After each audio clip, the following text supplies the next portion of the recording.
Hey everybody, this is my first video on the channel, and I thought I'd start by showing off my first project that I didn't videotape. So this is just kind of a recap of my first project. So this is a 1999 Mitsubishi Montero, not a Sport, as I mistakenly misjudged it the first time around. So I thought I'd kind of do some backstory about the vehicle and how I got it to where it is right now. So obviously you can see it's missing that front panel over there, but the vehicle didn't run, and customer asked me to come out and take a look at it over the summer, and there was so much work that needed to be done to it in order to save it that I told him the vehicle is basically totaled, and I believe it has a salvage title anyway, so it's already kind of been totaled one time. But the owner let it sit around and was going to call a wrecker and never did. And when I came back from school for break, the owner came up to me and asked me if I wanted the car. And I said I would take it if I could get it running. So I took my diagnostic stuff over to his place and began doing some diagnostic stuff. So I'll go ahead and show what's going on with that. So the vehicle was a crank no start.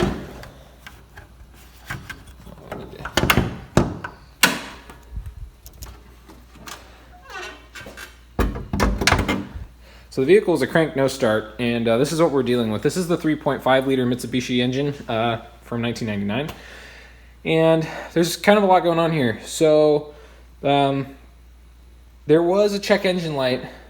And so I was able to use my OBD scanner to read that, and then determined that there was some sort of issue with the cam crank correlation, which I was going to take anyway. So I decided that was a really good starting place. So cam and crank position sensors are located right here at the top of the engine. So I was able to back probe those easily into my picoscope and observe the waveforms to determine that the crankshaft position sensor was not putting out hardly any signal at all. So I decided that was my starting place.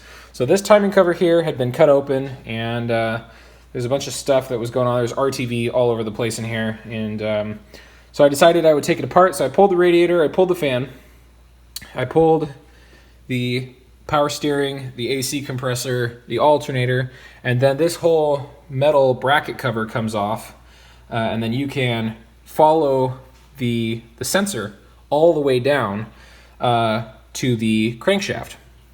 At the crankshaft, there's a reluctor wheel behind the harmonic balancer, and that reluctor wheel then tells the computer what's going on. So I inspected the reluctor wheel, everything looked good. I did a bench test of the actual sensor itself to determine that the sensor was bad. So I replaced the sensor, and the vehicle started. So that was great. I got that all sorted out, and there were a lot of issues from there. So this thermostat housing was leaking. I got everything put back together. The EGR system was wrong. I got that resorted and fixed. The valve cover gaskets were atrocious, which is typical on these engines. So I took off the entire intake and got the valve covers done. There's 6 bolts on each one. This side over here, the passenger side, had a horrible exhaust manifold leak. It was actually cracked all the way around the manifold. So tried to find a kind of budget way to fix that, and I ended up finding an exhaust manifold at a junkyard that was relatively loose. So it only took me a little while to pull that off, and came back and I bought some new gaskets, and I got that on. The other thing in the engine bay that I just got done, this is the last thing on the car, is this rear cam seal back here, and it was leaking terribly, and it is way back there. I can't even point to it right now. It's actually easier to get to from underneath the vehicle. So inspected that. It was causing an oil leak. I have a new O-ring on it and a new I have a new O-ring on it, and it's so far looking pretty good.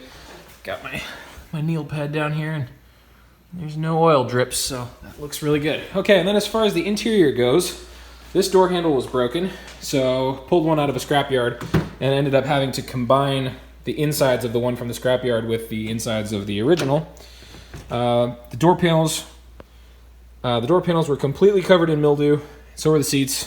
There was no carpet in the vehicle, so there actually is carpet now. None of the dome lights worked before. They do now. We still got some of the carpet drying. We got new carpet in the back. We got third row seats back there that flip up, so I can actually show you how those work. Actually, it'll take a second.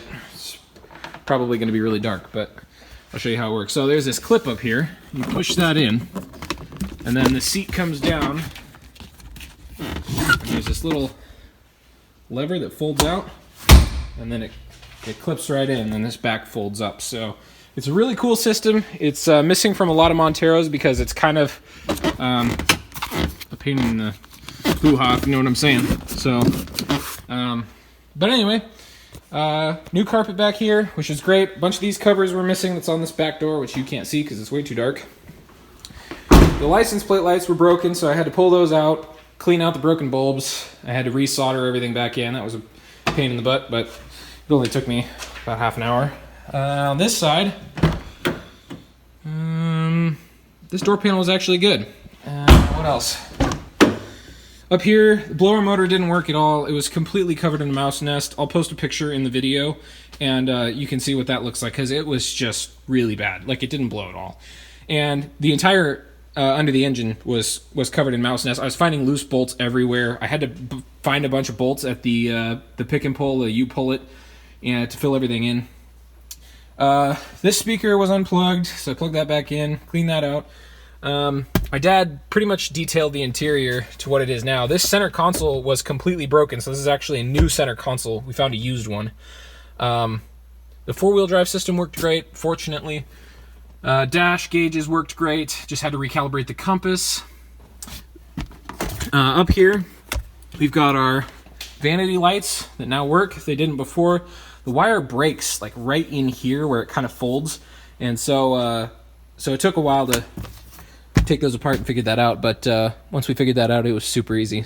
The driver's seat bracket that mounts down here was broken inside the seat, so the seat was kind of permanently cocked at a really weird angle, and my dad took it apart, and we got it welded together, and that was taken care of, so that was awesome.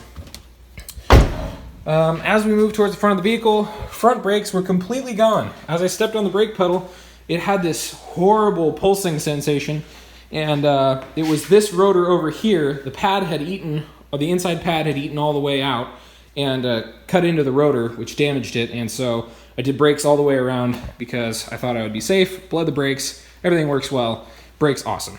So I think that's pretty much a wrap-up of the Montero. The only thing missing is this fog light here. Oh, the fog lights didn't work, so we fixed that. That fog light's missing up there, and we have this driver card missing, which I'm not sure where that went because it was here, but the interior guy may have lost it. So, other than that, everything works pretty well. Drives down the road really well, drives really nicely, it's smooth. The V6 just kind of puts along, and plenty of torque. Not very much horsepower, you know, it's kind of sluggish, but it'll pull anything you need it to pull. So if you have any questions, let me know. I think I know a lot more about these vehicles than I did when I started. Oh, another thing, I replaced this thermostat housing, this whole thing. The previous guy had this bolt up here. He had begun to cross thread it, and he stopped, and he just kind of sprayed a bunch of RTV over the top of it, and called it a day. So I pulled that out, cleaned out the couple threads that were gone, and fortunately I got it started back in. It holds factory spec torque, and I found a new timing cover, got all the cables routed properly. This vent here for the vacuum was bad. It fell out of the old one, so I pulled a new one for that. EGR was sorted. The air intake box was a mouse nest. There's still, you can still see some remnants of kind of mouse poop up there. And got all that vacuumed out and flushed out, and I've got good coolant in it now. So that's pretty much it. It's sorted. It's got an oil change. So far, no oil leaks after fixing that rear cam seal. That was frustrating. But yeah, thanks for watching.